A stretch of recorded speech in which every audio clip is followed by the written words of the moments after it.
እራት የት ነው የምንበላው? አንበላም እንዴ? እንበላለን። የት ብንበላ ደስ ይልሻል? እዚህ ሆቴል ውስጥ እንብላ ወይስ ከሆቴል ወጣ ብለን እንብላ? እኔ ችግር የለብኝም፣ ሁሉም ደስ ይለኛል። የትም ብንበላ እኔ ደስ ይለኛል። ቱርካን፣ እኔ ስላለው ብቻ ደስተኛ ነሽ ማለት ነው? ከእኔ ጋር በመሆንሽ ደስተኛ ነሽ? ቱርካን፣ አንቺ እኔን ወደሽኛል? ትወጂኛለሽ? ቱርካን መልሽልኝ እንጂ አንቺ እኔን ታፈቅርኛለሽ? ሶመር፣ እኔ አንተን... ተይ ተይ ተይ ቱርካን፣ ይህን እንዳታረጊው። ይህን ነገር እፈራዋለሁ። ትፈራዋለህ? እንግዲያውስ መልሱን የምትፈራውን ጥያቄ አትጠይቀኝ።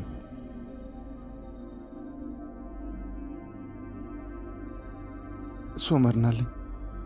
ሶመር ውዴ መጣ። ሶመር። ሚኔ። ኒያት፣ አንተ እዚህ ምን ትሰራለህ? ሚኔ አትጠብቂው፣ ሶመርን አትጠብቂው። ሶመር እዚህ አይደለም። ሶመር ከሚስቱ ጋር ለመዝናናት ወደ እዝሚር ሄዷል።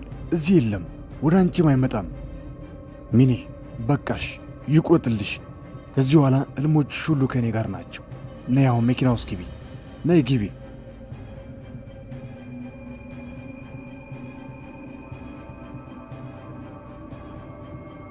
ቱርካን እባክሽን ንዴትሽን ተዩ። በቃ ራሳችን እንብላ። ደግሞ ይህን ነገር ቀድሜ ነግሬሽ ነበር። እንደዚህ አይነት ነገር እንዳይፈጠር ነበር ሳስጠነቅቅሽ የነበረው። አዎ አስጠንቅቀኝ ነበር ሶመር፣ በደንብ ይገባኛል። አንተ የምትፈራው ፍቅርን ሳይሆን ከእኔ ፍቅር እንዳይዝ በእኔ መሸነፉን ነው የምትፈራው። ደግሞ የዛኔ ለእናትህ ስትናገር ሰምቻለሁ። እኔ ቱርካንን መቼም አላፈቅረትም ስትል ነበር። ቱርካን፣ ነገሩን በሌላ መንገድ አትውሰጂው። እኔ ማፍቀርንም መፈቀርንም በደንብ አድርጌ ያውቀዋለሁ። አዎ ታውቀዋለህ፣ ከዓይኔ ያስታውቃል። አንድ የምትወዳት በልብ ያለች ሴት እንዳለ ያስታውቃል። ሚኔ፣ ከዚህ በኋላ ማልቀስሽ ምንም አይጠቅምም። አብቅቷል። የሶመርና የአንቺ ጉዳይ አብቅቷል። የአንቺ ምዕራፍ ከዚህ በኋላ ከእኔ ጋር ነው። አይሆንም። ሶመር እኔን ትቶ አይኖርም። እኔ ያለሱ አልኖርም። እኔ እንደዚህ መኖር አልፈልግም። መሞት ነው የምፈልገው። ሚኔ ምን ያረግሽ ነው? ሚኔ ተይ፣ እኔ መሞት ነው የምፈልገው። ሚኔ እባክሽን፣ ሚኔ ተይ፣ እኔ መሞት ነው የምፈልገው። ሚኔ በቃሽ። ሚኔ እባክሽን፣ እኔ መሞት ነው የምፈልገው። ሚኔ በቃሽ፣ ቢያንስ ለልጅሽ ብለሽ ኖሪ። ሚኔ በቃሽ። ሚኔ በቃሽ። ቱርካን፣ እኔ ምንም ነገር አንቺን ለማስከፋት ብዬ አይደለም። መካከላችን እንደዚህ አይነት ነገር እንዳይፈጠር እየነገርኩሽ ነበር። በማየና በቤተሰቦችሽ መካከል ያለው ግንኙነት፣ አንቺ ከቤተሰቦችሽ የሚወጣብሽ ጫና፣ ከእናት ጋር የነበረሽ ግንኙነት፣ እነዚህ ነገሮች ሁሉ ለማረጋጋት ብዬ ነበር ወደ አንቺ የቀረብኩት። አዎ እንደዛ ብለን የቀረብከው፣ ግን አንተ ከእኔ ጋር ስትሆን ደስተኛ ትሆናለህ፣ ደስታ ይሰማል። ግን ደግሞ አብረን በመሆናችን ትጠራጠራለህ፣ ትፈራለህ። እኔ እንደውም በቃኝ። ቱርካን ወዴት ነው? ሶመር እባክህን፣ በቃ ከዚህ እንሂድ፣ ወደ ቤት እንመለስ።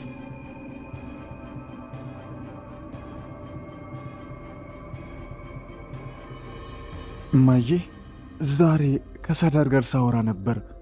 እማዬ፣ ሳዳርን ከእኔ እንድርቅ አስጠንቅቄሽው ነበር እንዴ? አዎ ልጄ፣ ነግሬው ነበር። ለአንቺም ቢሆን ልነግርሽ የተጠባበቅኩ ነበር። እማዬ፣ ምን እያልሽን ነው? ሳዳር እኮ ጓደኛዬ ነው። ለምንድነው እንደዚህ የምታደርጊው? ዶኑሽ፣ ሳዳር ዩኒቨርሲቲ ሊሄድ ነው። አንቺ ደግሞ ገና 12ኛ ክፍል ትምህርትሽን አልጨረሽም። ብዙ ነገር ከአንቺ ይጠበቃል። ጨዋታ፣ ጓደኝነት፣ ብዙ መቀነስ ያለብሽ ነገሮች አሉ። እማዬ፣ ምን እያልሽ ነው? ሳዳር ማለት እኮ የልጅነት ጓደኛዬ ነው፣ የልብ ጓደኛዬ ነው። ለምን እንደዚህ ታደርጊያለሽ? እማዬ ተይ እንጂ። ዶኑሽ፣ በቃሽ፣ ነግሬሻለሁ። ከዚህ በኋላ ከሳዳር ጋር እንዳትገናኝ። ቱርካን፣ አታናግርኝም? በዚህ ሁኔታ ነው እስከ ቤት የምንሄደው? ሚኔ፣ ምንድነው መኪናው የሚሰራው እዚህ? ቱርካን፣ አንቺ ዙኝ፣ ከመኪናው እንዳትወርጂ። ሚኔ፣ የት ነው ሄደችው? ሚኔ፣ ምንድነው ሶመር፣ ምንድነው የተፈጠረው? ይሄ መኪና የሚን ነውና ምን አጋጥሟት ነው ብዬ ነው። ሶመር፣ ሚኔ ባለፈው ሆስፒታል ሲመለከታት ደህና አልነበረችም።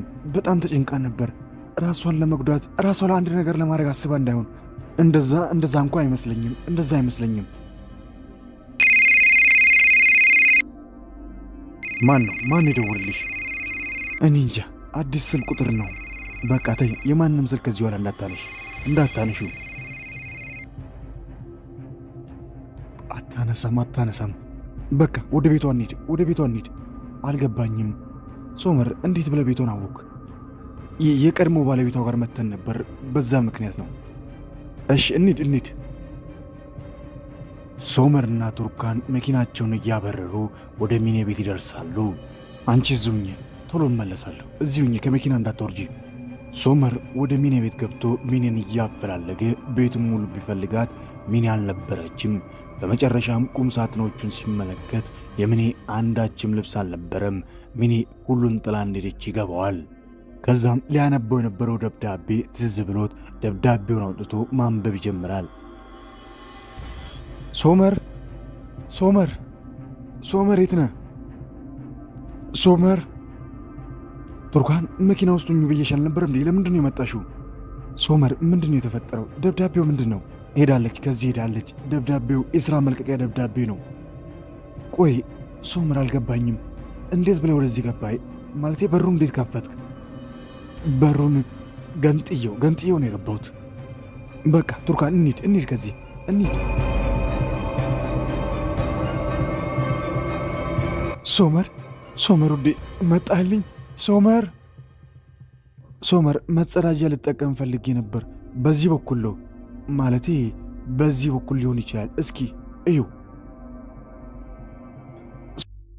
ሶመር፣ ሚኔ ደህና ነሽ? መኪናሽን መንገድ ላይ አይተን በአንቺ ጉዳይ ተጨንቀን ነው ወደዚህ የመጣ ነው። ሚኔ ደህና ነሽ? የአንቺ ጉዳይ እኮ አስጨንቆ ነው እዚህ ቤትሽ ድረስ የመጣ ነው። ደህና ነኝ። በእውነት ስለ ሐሳቢነታችሁ በጣም እናመሰግናለን። ሚኔ ግን ደህና ነች። አሁን ደግሞ እኔ ከጎኗ ስላለው በጣም ደህና ትሆናለች። እሽ፣ ጥሩ፣ ደህና ሁኑ። በቃ መሄድ ይኖርብናል። ስለ ጠየቃችሁን እኛም ከልብ እናመሰግናለን። ደህና አደሩ። እማዬ። ሶመር፣ እንዴት አደርግ? እማዬ ታለች። እማዬ፣ ነይ ማውራት ይኖርብናል። ሶመር፣ ተረጋጋ እንጂ ምን ሆናል? ሶመር።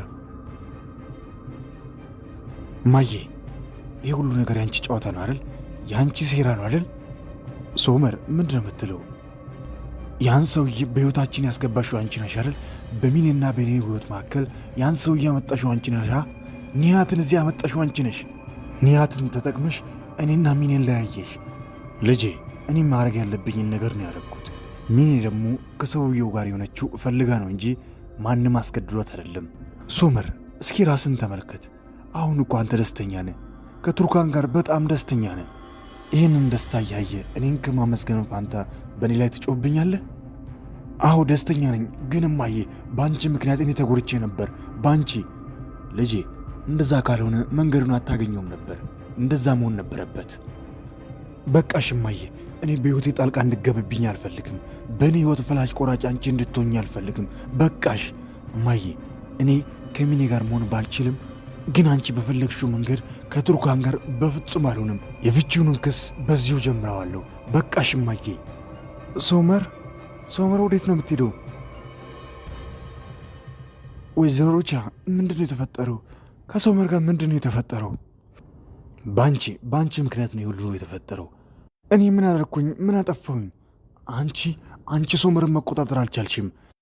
እኔ አንቺ በትዳር እንድትቆይ አብራችሁ እንድትሆኑ ብዬ ብዙ ነገሮችን ከጎን እያረግኩልሽ ነው። አንቺ ግን ሶመርን በእጅሽ ለማስገባት ሶመር በአንቺ ፍቅር ጠብ እንዲል ማረጋቃተሽ፣ ሶመርን እውነተኛ ባለቤትሽ ማረጋቃተሽ። ወይዘሮ ሩቻ፣ ሶመር በጣም ከባድ ሰው ነው። ጸባዩ የሚጨበጥ አይደለም። እኔ አቅሜን ተፈታትኖብኛል። የእሱ ነገር ከእኔ በላይ ነው። በፍጹም እንደዛ አትይም። በፍጹም በሶመር ጉዳይ ተስፋ እንዳትቆርጪ። በሶመር ጉዳይ ተስፋ ቆረጥሽ ማለት የአንቺም የቤተሰብሽም ተስፋ በቃ ማለት ነው። እንዳትረሺው፣ የቤተሰብሽ ትንፋሽ፣ በተለይ አባትሽ ትንፋሽ የሚቋረጠው ይሄ የአንቺ ትዳር ሲቋረጥ ነው። ስለዚህ ትዳርሽን ተንከባከቢ። ደግሞ የፍቺ ጉዳዩን እንደገና ሊጀምር ነው። ይህንን ጉዳይ በፍጥነት ማስተካከል ይኖርብሻል። አሁን ወደ ሥራ ቦታ ነው ሄደው ሂጂ። እዛ ሄደሽ አባብለሽም ለምነሽም ይህንን ሐሳብ ለጊዜው እንኳን እንዴት አድርጊ። በሂጂ አሁን። ቱርካን ምንም ጊዜ ሳታጠፋ ነበር ሶመርን ፍለጋ ወደ ድርጅታቸው መጥታ ሶመርን ያገኘችው። ጠዋት ትንሽ ተናድጄ ነበር። ከማዬ ጋር ትንሽ አለመግባባት ውስጥ ነበርን። እንደ ጮኩብሽ ይገባኛል እና ይቅር በይኝ። እኔ አልተቀየምኩም ማለት አልተናደድኩብም። ቱርካን አንቺ በጣም መልካም ሴት ነሽ። በዚህ ህይወት ውስጥ አንቺ መሃል ላይ ሆነሽ እንድትጎጂ አልፈልግም። ሶመር እኔ እንዳልጎዳ ከፈለክ እባክን ሐሳብን ቀይር። ቤተሰቤም እኔም እንዳይጎዳ የምታስብልኝ ከሆነ የፍቺውን ጉዳይ ትንሽ ጊዜ እንኳን አቆዩ እባክን። በዳሪያ ሐሳብ ጠንሳሽነት ዶኑሽ ሳዳር ሆኖ ሳዳር የአባቱን መኪና አባቱን አስፈቅዶ እንዲወስድ ካደረገች ኋላ ዛሬ የአባታችን ሳዲክና ነስሪን የጋብቻ አባላቸው ነው። ይህንን ደግሞ እኛ ጥሩ ዝግጅት አዘጋጅተን ማክበር ይኖርብናል ብለው ተያይዘው ቱርካንን ፈልገው በመጨረሻም ቱርካን ወዳለችበት ቦታ ይመጣሉ። ቱርካን እኔ በፍጹም አንቺን ለመጉዳት ምንም ማረው ነገር የለም። ይሄ ካስደስተሽ ደግሞ እናደርገዋለን። የፍቺውን ጉዳይ ለጥቂት ጊዜም ቢሆን እናቆየዋለን። እህቴ አማቼ እህቴ ዳሪያ ዶኑሽ እዚህ ምንድነው የምትሰሩት? እንዴት መጣችሁ? አማቼ እንዴት ነህ? ደህና ነህ? እንዴት ናችሁ? ደህና ናችሁ? እህቴ የዛሬውን ቀን ረሳሽ እንዴ? ምንድን ነው? የምን ቀን ነው? ዛሬ እኮ የማየና የአባዬ የጋብቻ ቀናቸው ነው። በእውነት አላሰብኩትም ነበር። ችግር የለውም ግን በቃ ዛሬ እማዬና አባዬን ማስደሰት ይኖርብናል። ለማዬና ለአባዬ ጥሩ ዝግጅት ማዘጋጀት ይኖርብናል እኮ። እንዴት ልታዘጋጁ አሰባችሁ? እኔ እንጃ የት እናድርገው? ለምን እኛ ቤት አታዘጋጁ? እናንተ ቤት? አዎ ምንም ችግር የለውም። ቆንጆ ዝግጅት እናዘጋጃለን። ሶመር ይሄ ጥሩ ሐሳብ አይመስለኝም። ምንም ችግር የለውም። የእናቴ ጉዳይ እንደሚያሳስባችሁ አውቃለሁ። እሱ ለእኔ ተው። እሺ በቃ ምንድነው የምንሰራው? እንሂዳ በቃ እንሂድ። ዶኑሽና ዳሪያ ለእናታቸውና ለአባታቸው ጥሪ ወረቀት የሚመስል ደብዳቤ ልከውላቸው ወደ እነ ሶመር ቤት እንዲመጡ ያደርጋሉ። ሶመር እንዳለው የእናቱ የሩቻ ጉዳይን እሱ ተቆጣጥሮታል። ሩቻ ምንም እንኳን በሐሳቡ ባትስማማም ሶመር ጫን ብሏት ነበርና ሐሳቡን ከመቀበል ሌላ አማራጭ አልነበራትም። ዶኑሽ፣ ዳሪያ፣ ነስሪን፣ ሳድ እንዲሁም አዲሱ ልጅ መሱትም ቢሆን አምሮበት ዝግጅቱን ለማድመቅ ተሰብስበዋል። የዶኑሽ እውነተኛ አባት የሆነው ፏቲ ደግሞ በገንዘብ ጉዳይ ቸገረኝ፣ ብር አጣው፣ ማረፊያ አጣው እያለ መተንፈሻ እያሳጣ የሚያስጨንቀው ወንድሙን ሳዲክን ብቻ አይደለም። ከእናታቸውና ከአባታቸው ወንድምሽን በሕይወት እስካለች ድረስ ጠብቂው፣ የሚያስፈልገውን ነገር ሁሉ አድርግለት የተባለችው ታላቅ እህቱንም ሄዶ በትንሽ በትልቁ ያስጨንቃታል። ሌላው በቀር እጇ ላይ ገንዘብ ባይኖር ቤት ውስጥ ያፈራችውን ንብረት በሙሉ ቀለበቷን፣ ሀብሏን፣ ያላትን ነገር ሁሉ እየሰጠችው ሸጠ፣ ስራ ስራበት ተለወጥ ትለዋለች።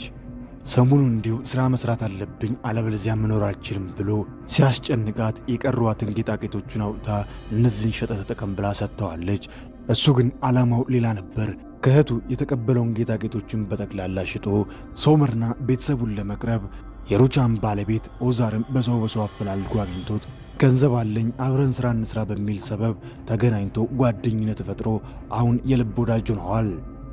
በሚያስገርም ሁኔታ ደግሞ ኦዛር ፏቲን ወደዚህ ዝግጅት ላይ ይዞት መጥቶት ነበር። ሳዲክና ነስሪን እሱን ሲመለከቱት በንዴት ሊያብዱ ይደርሳሉ። ኦ እንዴት ናችሁ ቤተሰቦቼ? ወንድሜ ደህና ነህ? አማቼ ሥራ እንዴት ነው? ጥሩ ነው። ይገርማችኋል ከአቶ ኦዛር ጋር ከዝምድና ባለፈ ጥሩ የሥራ ጓደኝነትም ተፈጥሯል። አቶ ኦዛር ሥራችንን ከፍ አድርገን እንሠራለን። እኔና ወንድሜ ደግሞ አንድ የጋራ ቤት አለን። በዛ ቤት ውስጥ ሥራ መስራት እንችልበታለን። የተለየ ነገር ቤት ውስጥ እንከፍታለን። አንተ የማትረባ አፍን ዝጋ ብያለሁ፣ አፍን ዝጋ። ፏቲ ብዙ ነገሮችን ለማውራት ቢሞክርም ኃይለኛዋና ወደ ኋላ የማትለው ዳሪያ ደግሞ ምንም እንኳን ስለ ጉዳዩ ባታቅም ፏቲ ተንኮል አስቦ እንደሆነ እንደዛ የሚያወራው በእያንዳንዱ የፏቲ ወሬ መካከል ጣልቃ እየገባች ታቋርጠዋለች። ምሽት ላይ ተዘጋጅቶ የነበረው ኬክ መጥቶ ኬኩ ተቆርሶ ሁሉም እየበሉ እየተዝናኑ ነው።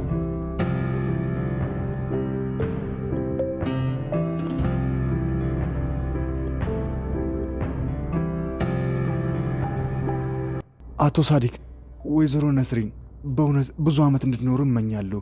በጣም ነው የምታስቀኑት። እማዬ፣ አባዬ፣ የእናንተ የሰርግ በዓል ግን መቼ ነው? መቼ ነው የሰርግ ቀናችሁ? የእኛ የሰርግ በዓል? ኦዛሩዲ መጣልኝ። ምንድን ነው ደግሞ? ምንድን ነው ኦዛሩዲ? ዛሬ እኮ ከተጋባን 1 ዓመት ሞላን። ዛሬ 1 ዓመታችን ነው። ምንድን ነው ብትይው፣ እኔ ከአንቺ ጋር በመኖሬ ደስተኛ መስልሻለሁ? ቤተሰቦችሽ አንቺን ሲድሩ አልፈለግኩም ነበር። ነገር ግን በቤተሰቦች ጫና ምክንያት ነው አንቺን ያገባሁሽ። ይህን ትዳር አልፈልገውም። እንደዚህ አይነት ጨዋታ አልፈልግም።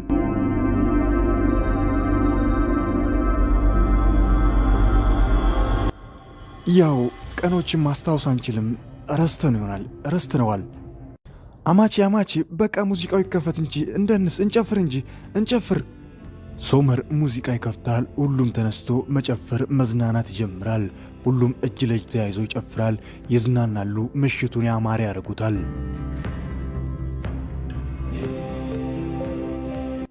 በመጨረሻም ዝግጅቱ አልቆ ሳዲቅና ነስሪን ሁሉንም ለአሳቢነታቸው አመስግነው ወደ ቤት መመለስ ይጀምራሉ።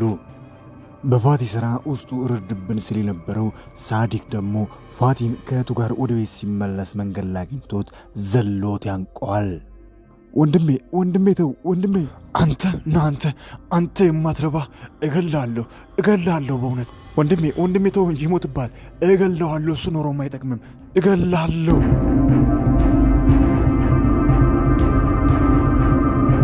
ሰላም ውድ የቃና መሳጅ ቤተሰቦች እንዴት ናችሁ? እንዴት ቆያችሁልን? ለዛሬ ያሰናዳውላችሁ የወፍ ጎጆ ድራማ ክፍል 25 ይህንን ይመስል ነበር። እንዴት ነበር? ሐሳብ አስተያየቱን አስቀምጡ። በቀጣይ ክፍል ምን ይከሰት ይሆን? ሁሉንም አብረን የምንመለከት ይሆናል። ይሄ ተወዳጅ ተናፋቂ ድራማ ግን በየዕለቱ ወደ እናንተ ጋር እንዲደርስ ለዚህ ቻናል አዲስ ሆናችሁ ሰብስክራይብ በማድረግ የቃና መሳጅ ቤተሰብ በመሆን አዳዲስ ምርጥ ቪዲዮችን ጨምሮ ተወዳጁ ተናፋቂው ድራማ የወፍ ጎጆ በየዕለቱ ወደ እናንተ ጋር እንዲደርስ ማድረግ ይችላሉ። ሁላችሁም ደግሞ ላይክ ማድረግ በፍጹም እንዳይዘነጋ። ላይክ ማድረጋችሁ ቁጥር የምንለቃችሁ። ሰላምና ጤና በያላችሁበት ውድ ኢትዮጵያውያን የቻናላችን ተከታታዮች፣ በዛሬው ትዕይንት የወፍ ጎጆ የተሰኘ የቤተሰብ ተከታታይ ድራማ ላይ ሶመር በመጨረሻ ፋቲን አስፈራርቶት እስር ቤት የሚያስገባበትንና የቱርካንን ቤተሰብ የሚታደግበትን ሶመርና ቱርካን ዳግመኛ የሚጋቡበትንና ይህን ያወቀችው ሩቻ ከሚኒ ጋር ተስማምታ ለነስሪም ሶመር ልጅ እንዳለው የምታሳውቅበትንና ሌሎች አጓጊና አስደንጋጭ ትዕይንቶችን ሲቀርብ ያለውን እስከ ትዕይንት ፍጻሜ አብራችሁ እንድትቆዩ በታላቅ አክብሮት የጠየቅኩኝ። ቪዲዮውን ላይክ ማድረግ አትርሱ። ሀሳብ አስተያየት ኮመንት ስፍራው ላይ እንድታስቀምጡልኝ የሚጠየቅ ከትዕይንቱ ላይ ማን ይመቻችኋል? ኮመንት ስፍራው ላይ አስቀምጡልኝ። ቻናሉን ሰብስክራይብ አድርጉት። ወደ ትዕይንቱ አለፍኩኝ። ወደ ተመልካቾች እነሆ ወደ ወፍ ጎጆ ትዕይንት ይማልፍ ሆነ። እስከ ትዕይንቱ ፍጻሜ አብራችሁ የሚቆየውም ሩቻ አሁን ላይ ሚኒን ከደረጃ ላይ ገፍትራ ጥላት ወደ ሆስፒታል ይዛት ሄዳለች። ሶመር ስልክ ይደውልላታል፣ ግን እሱ የደወለው በሌላ ምክንያት ነበር። ምክንያቱም የነ ቱርካን ቤት ሊሸጥ መሆኑን ሩቻ ስለምታውቅ ወዲያው ደውሎ በምትጠይቅበት ሰዓት ላይ ሶመር አሁን ቶሎ ብለህ መምጣት ይኖርብሃል፣ እኔ ያለሁት ሆስፒታል ነው። ለምደ ሆስፒታል መራው ማይ ሆስፒታል ውስጥ ናት ሚኒ፣ እናም ልጁ ተጎድተዋል፣ እባክህ ሂድ ብላ ትነግሯለች። እሱም በዚህ ሰዓት ላይ ባይፈልግም እንኳን ሄዳል። ምክንያቱም አሁን ከቱርካን በጣም ፍቅር ስለይዞት ስለነበር ነው። እናም ወዲያው ታክሲውን እንዲዞር ይነግረውና ወደዛ ስፍራ ያመራል። ነስሪን እስካሁን ቤቷ በራፍ ላይ የተለጠፈውን ነገር አታውቅም። ቤቷ ሊሸጥ እንደሆነ ለጨረታ ሊቀርብ እንደሆነ አታውቅም። እናም ወደ ቤቷ ታመራና በፊት ለፊቷ በቤቷ በራፍ ላይ የተለጠፈውን ጽሑፍ ታነባለች። እናም ወዲያው ተንሰክስካ ማልቀስ ትጀምራለች። እያለቀሰችም ወደ ውስጥ ትገባለች። ምክንያቱም ቤቷ ሊሸጥ ነው፣ ቤቷ ልታጣው ነው። የሰፈሩ ሰው በሙሉ በዚህ መሳለቅ ይጀምራል። በዚህ ሰዓት ላይ ቱርካንም አፋቸውን እንዲዘጉና ጎረቤቶቿን በሙሉ ዝም እንዲሉ እየነገረቻቸው ነው። እናም ከዚህ ቀጥሉ በማለት ታባራቸዋለች። ዶክተር እውነታውን ንገረኝ፣ ልጁ ደህና ነው አይደል? ሚኒም ደህና ናት፣ ልጇም ደህና ነው። ምንም አልሆንም አይደል? አዎ ምንም አልሆንም፣ ትንሽ አደጋ ነበር፣ ግን እባክሽ ከዚህ በኋላ ራሷ እንድጠብቀና እንድትጠነቀቅ አድርጊያት። እንደዚህ አይነት አደጋ የሚደርስ ከሆነ ችግር ይመጣል በማለት ይነግራታል። በዚህ ሰዓት ላይ ፖሊሶች ወደዛ ይመጣሉ። ይቅርታ አድርጊልኝ፣ ለፖሊሶች ጠቁም ያለው ምክንያቱም አደጋ መስሎኝ ስለነበር እና ፖሊሶችን አውሪያቸው በማለት ጥሏት ይሄዳል።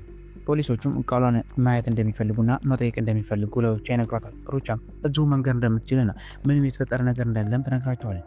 ወዲያውም ህጉ ነው፣ ስለዚህ መሄድ ይኖርብናል፣ እናም አደጋ ነው ተብሏል፣ ስለዚህ ስለ አደጋው እንድታብራሪልን እንፈልጋለን በማለት ሩቻን ወደ ፖሊስ ጣቢያ ይዘዋት ይሄዳሉ። እሷን ለፖሊስ ጣቢያ ይዘዋት በሚሄዱበት ሰዓት ላይ ሶመር ምድረማይ ብሎ ሲናገር ተረጋጋ ልጄ፣ ሚኔ ደህና ናት እና እነሱ ቃል መጠየቅ ፈልገው ነው ተመልሼ እመጣለሁ በማለት ነግረው እሷን ወደ ፖሊስ ጣቢያ። ወዲያው ሶመር ደግሞ ሚኔ ወዳለችበት ክፍል ውስጥ በፍጥነት ይገባል እና ሚኔ ሲመለከታት አልጋ ላይ ተኝታለች። ትንሽ እጆቿ ላይ አደጋ ደርሶባታል።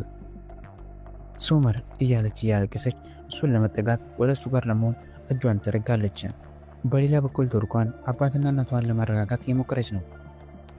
ሶመር ደግሞ ሚኔን ለማረጋጋት ወደ ሆስፒታል ውስጥ ገብቷል። አሁን የደወልከው ለቱርካን ነው አይደል ሶመር ብላ ሚኔ ትጠይቀዋለች። ስልክ ሲደውል ተመልክተው እሱም ራሴን አታስጨንቂ ብሎ ሲናገር ተመልከት፣ ከዚህ በኋላ አንተ የኔ ልጅ የለህም፣ አንተ ልጅ የለህም። ከዚህ በኋላ የልጁ አባት ኒያድ የሚሆን ይሆናል። አባትነት አንተ አይገባህም በማለት ለሶመር ትነግረዋለች። ሶመር ምን እያልሽ ነው ያለሽው? ከመጀመሪያው ጀምሮ የተፈጠረውን ነገር ልታስረዳኝ ይገባል። ሶመር ይቅርታ አድርግልኝ፣ ግን ልጁ ያንተ አይደለም የኔ እህት ነው። እሺ፣ ስለዚህ ካሁን ከዚህ መሄድ ይኖርብሃል። ኒያት እየመጣ ነው፣ አባቱ የልጁ አባት እየመጣ ነው በማለት ትነግረዋለች። ወዲያውም ሶመር ከዛ በሚወጣበት ሰዓት ላይ ከኒያት ጋር ይገናኛል። ኒያትም ምን ልትሰራ እንደመጣው በማለት ይነግረዋል። ሶመር ምን አደጋ ደርሶባት ብለው ነው አታውቅም፣ እኔ ግን አውቃለሁ፣ በቃ ግባና ጠይቃት በማለት ሶመር ቀለድ አድርጎበት ኒያት ላይ ካለበት ቦታ ይሄዳል። በመጨረሻም ሚኔን የጣለቻት ሩቻ ጋር ይገናኛሉ። እኛም እርስ በርሳቸው ማውራት ጀምራሉ። በዚህም ሰዓት ላይ ሩቻም አሁን ደህና መሆኗ ስታይ በቃ አንቺ ደህና ነሽ እና ምንም አልተፈጠረም፣ ይህ ብቻ ነው ቀላል ነው ብላ ትነግራታለች። ሚኔ ግን አይ በቀላሉ አያልቅም፣ አንቺ እስር ቤት ትገቢያለሽ፣ ካልበለዚያ ከኔ ጋር መስማማት አለብሽ ስትል ታስፈራራት ትሞክራለች። ሩቻ ግን እጅ የምትሰጥ ሰው አይደለችም። ወዲያውም በመጨረሻም እኔ አሁን ላይ ቱርካን የምትባለው ልጅ አልፈልጋትም፣ ስለዚህ ምናልባት የሁለታቸውን ግንኙነት ልፈቅድልሽ ይችላለሁ፣ ስለዚህ ግን አንቺ አፍሽን ዘግተሽ ትቀመጫለሽ በማለት ለሚኔ እንድትረጋጋ እና አሳልፋ እንዳሰጣት ታስጠነቅቃታለች። ፋቲ ተደብድቧል። ማን እንደበደበው አያውቅም፣ ግን ያስደበደበው ሰው ምናልባት ወንድሙ እንደሆነ ቀርጥሎ ወደ ቤት ውስጥ ይመጣል። እናም ከነስሪን ጋር ይገናኛል። ወዲያውም ከነስሪን ጋር ከተገናኘ በኋላ አለቃችሁም ወንድሜ ታለ ተመልከት፣ ይህን ቤት ወርሰዋለሁ፣ የአባቴ ነው ይሄ ቤት በማለት ይናገራል። ወዲያው ምን አንተ እኮ ድርሻህን ወስደሃል፣ አሁን ግን ደግሞ እኛን እያስጨነቀን ያለው ፋቲ፣ ብታቆም ይሻላል፣ የእውነት ካለበለዚያ የማትወጣው አደጋ ውስጥ ነው የምትገባው፣ የእውነት ከዚህ በላይ ትሆናለህ በማለት ነስሪን ልታስጠነቅቀው ትሞክራለች። ወዲያውም ቤቱን ላላገኝ እችላለሁ፣ ሴትዮ ገባሽ፣ ግን ልጄን አገኛለሁ፣ ዳሪያን ግን ወስዳታለሁ በማለት ይነግራታል። በዚህ ሰዓት ላይ ነስሪን እጅግ በጣም ታለቅሳለች። እውነታውን ነግራታለሁ፣ ልጄ ነኝ እላታለሁ፣ ልጄ አንቺ የኔ ልጅ ነሽ እላታለሁ፣ አባትሽ ነኝ እላታለሁ አትላትም። የእውነት እንደዛ አታረግም፣ ልታረግ አትችልም፣ ተመልከች አደርገዋለሁ፣ እኔ ነኝ አባዬ ልሻለሁ እላታለሁ። ከዛም በኋላ ላይ ወደ እኔ ጋር ትመጣለች፣ እናንተ እንደዋሻችኋት እነግራታለሁ፣ በቃ ያንን አድርጋለሁ በማለት ፋቲ ነግሯት ካለበት ቦታ ይሄዳል። ሩቻ ብቸኝነት ሊገላት ነው እና ቱርካንና ሶመር ይኖሩበት የነበረው ቤት ውስጥ በመግባት ቬሎቹን እንዲሁም እያንዳንዱን ፎቶዎች ማቃጠል ትጀምራለች። ምክንያቱም እጅግ በጣም ተበሳጭታ ስለነበር። አሁን ላይ ሶመርም ሆነ ቱርካን የሚገኙት ሳዴ ቤት ውስጥ ይገኛሉ። እናም አንድ ላይ የፍቅር እራት አንድ ላይ እየተመገቡ ነው። በሌላ በኩል ሩቻ ፎቶዎቹን እያቃጠለች እንደምትለያያቸው ትዝታለች። ፋቲ በተቀመጠበት ቦታ ላይ ቡና የጠጣ ባለበት ሰዓት ላይ ፖሊሶች በመያዝ ወደ ፖሊስ ጣቢያ ይዞት ይሄዳሉ። ወደ እስር ቤት ይዘውት ይገባሉ። ይህን የተመለከቱት ዳሪያና ዶንሽ ደንግጠው ምንድነው ብለው ፊት ለፊት ከሩቁ ይመለከቱታል። ይህን ነገር እያደረገ ያለው የሶመር አባት ነው። እናም በመጨረሻ የሶመር አባት ሶመርን ካገኘው በኋላ ልጄ ያለውን ነገር በሙሉ ያጫውተዋል። እናም ፋቲ እንዳሳሰረውና ከዚህ ሁላ ወጥንቅጥ ውስጥ ሊያድናቸው እንደሚችል እናም ሂደው እንዲያዋራው እስር ቤት ውስጥ ይነግረዋል። ፋቲ ወደ ካሰረበት ቦታ ላይም ሶመር ያመራና እንዲፈርም ከፈረመም በኋላ ከእስር ቤት እንዲወጣ ያደርገዋል። ካለበለዚያ በኋላ የማይፈርም ከሆነ ግን ቤታቸውን የማይሰጣቸው ከሆነ ግን እዚሁ እስር ቤት እንደሚበሰብስ ምክንያቱም በጣም ብዙ የያዘበት መረጃ እንዳለውና አሁንም ብዙ እስር ቤት እንደሚቆይ ይነግረዋል። ስለዚህ ከአሁን ፋቲ አማራጭ አጣል። በሌላ በኩል ሩቻ ቤቱን እንዲወርስ እያስገደደችው ነው። እናም ደግሞ በሌላ በኩል ደግሞ አሁን ሶመር እያስፈራራው ይገኛል። በመጨረሻም ሶመር ካስፈረመ በኋላ ለቱርካን ይደውልላትና ይነግራታል። ቱርካን ይህን ስትሰማ ወዲያው ለእናቷ ያለው ነገር ትነግራታለች። ፋቲን አስፈርሙት ከዚህ በኋላ ቤቱ የራሳቸው እንደሆነና ምንም ነገር እንደማይረብሻቸው ትነግራታለች። ይህን የሰማችው ቱርካንም ወዲያው በፍጥነት ወደ እህቶቿ ጋር ትምህርት ቤት ውስጥ በመሄድ ያለው ነገር ትነግራቸውና እርስ በርሳቸው መደሳሰት ይጀምራሉ። እናም ሁሉም ቤተሰብ ደስ ይላቸዋል፣ በጣም የሚደሰታሉ። ሶመር እና ቱርካን የፍቅር ጊዜያቸውን ማሳለፍ ጀመሩ። አሁን ሁሉንም ነገር በድል ተወጡት። ቤታቸውን ሶመር አስመለሰላቸው። አንድ ላይ እየተመገቡ ባሉበት ሰዓት ላይ የመጀመሪያውን ጋብቻ እንዳልተመቸውና አዲስ ጋብቻ ማድረግ እንዳለባቸው፣ ሁለታቸውም እርስ በርስ መጋባት እንዳለባቸው እየነገራት ለእሷ አበባዎችን፣ ፋፊቶችን፣ ስጦታዎችን እየሰጣት ወዲያውም ቀለበት ያደርግላታል። እናም አሁን ትንሹ ሰርግ እዛው እነሱ ቤት ውስጥ እንዲደረግም ይነግራታል። እሷን በዚህ ነገር እጅግ በጣም ትደሰታለች። ሩቻ ሰርጉ የሚደረግበትን ቀን አወቀች። በመጨረሻም ሶመርና እንዲሁም ቱርካን ዳግመኛ ሊጋቡ እንደሆነ አወቀች። ይህ እሷን እጅግ በጣም አበሳጫት። እናም ወዲያው በፍጥነት ስልኳን በማውጣት ለቱርካን ደወለችለት። ቱርካን በዚህ ሰዓት ላይ በጣም ትደነግጣለች። እናም ወዲያው ሰርጉ እንደማይሆንና ሰርግ ብሎ ነገር እንደሌለ እሷ ያልፈቀደችው ሰርግ እንደማይካሄድም በማስጠንቀቅ ቱርካንን ካለበለዚያ ግን እንደማትለቃትና ትልቅ ቅጣት እንደምትቀጣት ሩቻ ለቱርካን ነገረቻት። ይህን የሰማች የነበረችው ከሩቅ ነስሪም አይዞሽ በቃ ልጄ በማለት ወዲያው በፍጥነት ራሷን ወደ ሩቻ ቤት ውስጥ ታመራለች። ወደ ሩቻ ቤትም ካመራች በኋላ ሩቻን ለማስፈራራት እየሞከረች ትገኛለች። ሩቻ እያረግች ያለሽው ነገር በሙሉ ታቆሚያለሽ፣ ከዚህ በኋላ በቤተሰቤ መካከል አትገቢም፣ እናም የምትገቢ ከሆነ ግን የሆነ ታለቅሽም በማለት እያስጠነቀቀቻት ትገኛለች። ከአሁን በኋላ ልጆቼ ጋር እንድትደርሽ አልፈልግም። ልጄ የራሴ ምርጫ አላት። ልጅሽ ስለ ልጅሽ ማወቅ ትፈልጊያለሽ? ነይ በማለት እጆቿን በመያዝ ነስሪንን ወር ላይ የገተተቻት ወደዛ ውስጥ ወዳለችበት ቤት ውስጥ ተገባታለች። ተመልከች፣ ይህ የእሷ ክፍል ነበር። እዛ አልጋ ላይ አንድም ቀን እንኳን ከሶመር ጋር ተኝታ አታውቅም። እንድተኛ ፈለግኳት፣ ይህን ነገር ሰጥቻት ነበር። ተራ ናት ከያንችል ተመልከች በማለት በራፉን በመክፈት ወደ ውጭ በማስወጣት ልክ ቱርካን እንዳሰቃየቻት ወዲያው ነስሪንን ታሰቃይታለች። እናም ወዲያው በመጨረሻ ከትልቁ ፎቅ ላይ ልጥላትን ትሞክራለች። ነስሪን በዚህ ሰዓት ላይ እጅግ በጣም ታለቅሳለች። እናም ወዲያው እኔ ምንም ቢሆን ይህንን ነገር አልፈቅድም፣ ተመልከች ይህን ጋብቻ አበላሽዋለሁ በማለት ውጫ ትነግራታለች። ነስሪንም ግን ምንም እንደማታመጣና ሁሉም ነገር የልጇ ምርጫ መሆኑን ነግራት ካለችበት ቤት ውስጥ እጅግ በጣም አዝና እያለቀሰች ትመለሳለች። ሩቻ የመጨረሻ አንድ ነገር ማድረግ ትፈልጋለች። እናም ወደ ሚኒ ጋር ታመራለች። እናም ቱርካንና ሶመር ሊጋቡ እንደሆነ ለሚኒ ትነግራታለች። ሚኒም ስራዋን ትጀምራለች። ውድ ተመልካቾች የሚኒ ስራ ምን ይሆን? ሶመር እና እንዲሁም ቱርካን እርስ በርስ የተሳሳሙ እጅ በርስ እየተሳሳሙ ባሉበት ሰዓት ላይ እናም አንድ ላይ ሁለታቸውም ፊርማቸውን እየተፈራረሙ ይገኛሉ። በሌላ በኩል የቤቱን ካርታ ሙሉ በሙሉ ለሳዲቅ ሶመር ይሰጠዋል። እናም ከዚህ በኋላ የሱ እንደሆነና ድርሻው እንደሚገባው እናም ደግሞ ፋቲ እንደማያስቸግረው ይነግረዋል። ግን የማያውቁት ሌላ ሚስጥር አለ። ምክንያቱም ደግሞ ፋቲ የያዘባቸው ከንብረትም በላይ ሌላ ሚስጥር አለ።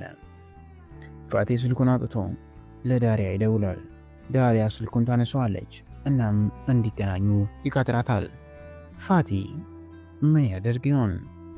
ሚኔም ወዲያው በፍጥነት ወደ ነስሪን ቤት ታመራና በራፉን ትቆረቁራለች። ሚኔስ በዛ ሄደችው ለምንድን ነው? ወደ ተመልካቾች ትዕይንቶቻችንን እዚህ ጋር የምናጠናቅቅ ይሆናል። እስከዚህ ስለተከታተላችሁኝ ከልብ አድርጌ አመሰግናለሁ። ሚኔ የእውነትም ልጅ እንዳላት እናም ያረገዘችው ደግሞ ከሶመር እንደሆነ ለነስሪን ትነግራት ይሆን? ሚኔ ያዘዘቻትን ትእዛዝ ሩቻ ትፈጽም ይሆን? የሚሉትና ሌሎች አጓጊና አስደንጋጭ ትዕይንቶችን በፓርት 2 የማቀርብላችሁ ይሆናል። እስከዚህ ስለተከታተላችሁኝ ከልብ አድርጌ አመሰግናለሁ።